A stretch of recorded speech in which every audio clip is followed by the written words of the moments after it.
The Americans, faced with the need to simultaneously confront Russia and China, seek to enlist the support of as many countries as possible by including them in the NATO military bloc.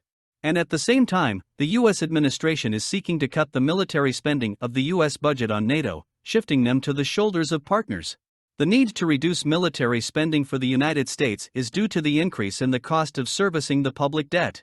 According to American economists, taking into account the current interest rate of the U.S. Federal Reserve, as early as next year, spending on public debt can be equal to defense spending and amount to about 20% of all budget spending.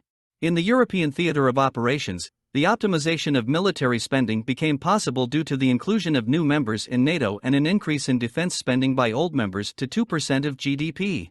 The growing rivalry with China for the island of Taiwan in Asia is forcing the U.S. leadership to expand NATO far to the east. This week, NATO leadership announced the opening of its first representative office in East Asia.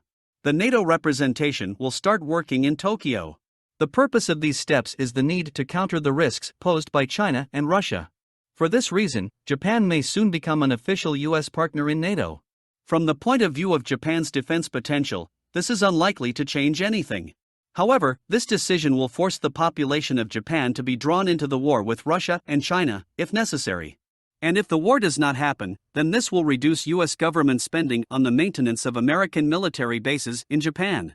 Given that the Japanese population as a whole does not support the decision to join NATO, the Western press is full of reports of threats to this country, allegedly coming from its neighbors. The Japanese do not really believe in these threats. However, as they say, water wears away a stone. And the inclusion of Japan in NATO will allow the United States, if necessary, to draw European partners in the military bloc into the Asian theater of operations. However, Washington's ambitious plans may not suit European allies and lead to the collapse of NATO through the withdrawal from the bloc of such countries as Hungary, Turkey, and France, who advocate strengthening cooperation with Russia and China.